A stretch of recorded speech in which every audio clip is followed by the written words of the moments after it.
Crash Bandicoot 2 Cortex Strikes Back was released in 1997 by Naughty Dog on the original PlayStation, and back then I beat it a few times. I owned it. I owned the first 3 in the 90s, and they were my favorite games at the time. I would replay them all the time. But the first one I could never beat way back when, because I didn't have the skill.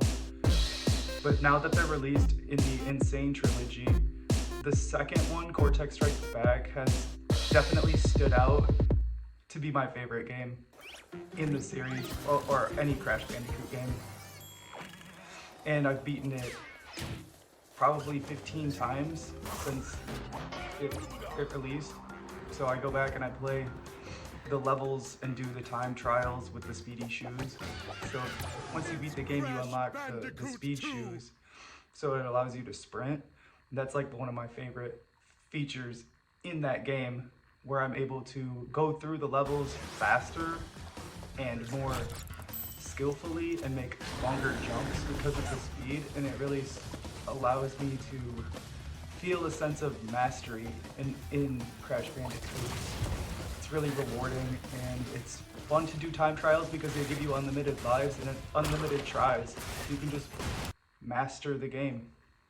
It's really enjoyable. The trilogy has very iconic levels and very iconic styles of levels, but the second one, to me, Crash Bandicoot Cortex Strikes Back, has the best level designs out of all of the games. The little bear ones where you're riding the bear, or even when you're getting chased by the bear, the big bear, those games are some of my favorites in Crash. And they take a sense of speed and like guessing, where you're almost trying to memorize the level while you're going through, because some of the stuff you can't really see, so you have to get a feel for it. And it's nice to have a game where I feel like it's about the feeling of the level. It just resonates with me. I enjoy it.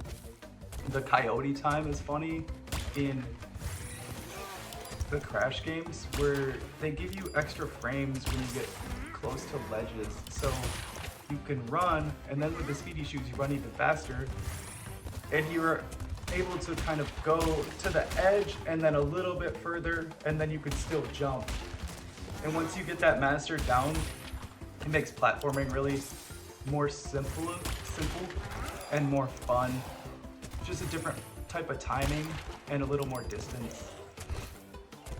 The gems are great. They're not too hidden in most of the levels, but the crystals, or maybe it's the other way around. I think the gems are really hidden and the crystals are always the purple ones that are like really available for you to get. But there's tons of stuff to collect in this game, in these games. You're always collecting the Wampa fruit to gain, more levels, more lives. And you're trying to collect the crystals, but in order to get like the real ending, you have to collect the gems, and they're really difficult to find. Like, you might randomly come across a couple, but if you don't know where you're looking, you're probably not going to find very many the first time you play through that game. And then there's secret level exits also, and that adds to the replayability. So you can do a level and then you could go right back through and do it again and leave a different way, and you could end up on like another secret stage at all the way at the top of the little elevator platform thing. So that it's not in every level, but some of them, there's a few, and it's pretty nice. I enjoy it. I enjoy the style of that game. The bosses stand out in my mind as being super iconic, like the Ripperoo, the Commando brothers, the Tiny the Tiger, Dr. Neo Cortex. They're all iconic. It's debatable because some of the final boss is basically like a chase scene, and it's really the guy before him that's the final boss, with like, you get the bazooka. I don't know, sometimes it feels more of like mini games as opposed to being full-on boss fights, but there's some in there that I really enjoy, so it's fun. They're iconic and they're enjoyable.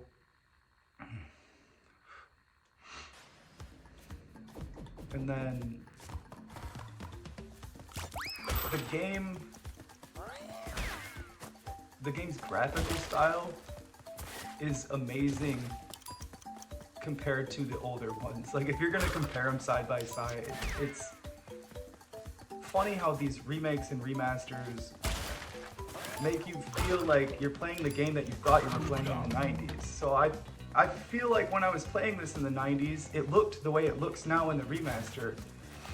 But this game is so smooth and so amazing to look at. Like there's a lot of detail in the backgrounds. Like sometimes I'll just stop and there's like a bunch of mushrooms and stuff in like one of the earlier levels. And it's just really nice to like look at the details in the background and see that they put in a lot, because they're, you know, they're linear levels for the most part. There's a couple branching paths, but it's not an open world at all. It's just like a level and you try to go in and beat it, but they were able, because it's set up like that, they were able to create a lot of detail in the environments, and it's cartoon style detail. It's not realistic, but it's really fun and it's really aesthetically pleasing for that type of 90s feel. It's cartoon animated style and it's brimming with character. Like if you just let him stand there, he's gonna do stuff because he's super ADD. He'll make, you know, some of the 90s reference things. He'll throw the Wampa fruit in the air and get splatted on, or he'll do like the when he beats a boss or whatever, he'll do like the 90s like suck it thing from wrestling. And he just does interesting stuff, and you can jump up and then he'll do like a body slam on the ground. And there's the animations, they took so much time and care into this character and made it really like a shout out to the 90s people who played that game. And I love it. I think it's amazing. So yeah, Crash Bandicoot 2 Cortex Strikes Back is my favorite Crash Bandicoot game and the favorite game out of the trilogy. And they did a really good job remaking it and remastering it. I'm not sure what they call it. They call it a remaster. But it is always in the back of my mind if I want to play a couple like levels. I got like 20 minutes. I'll put it on my PS4 upstairs. I have it on the Switch also, and then I have it on the PS5 too because I was trying to get the Platinum Trophy in that. I got pretty close on 1, 2, and 3, but I can't do the 100% Platinum. It just takes too long. I got other stuff to do. But it's nice to go through and play and try to get the time relics. That's something that I really enjoy about that game. It's like once you beat it, and I do the same thing with Donkey Kong Tropical Freeze. I go through and I try to beat the time trials because it really just allows you to get familiar with the levels and the platforming and the game. Like you get to a level, to a point with your skill level where it just flows.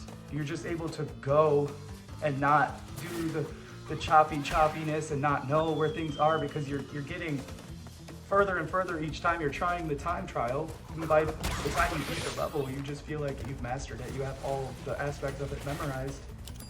So, in conclusion, this game, top 10 games of all time for me. Thanks for tuning in.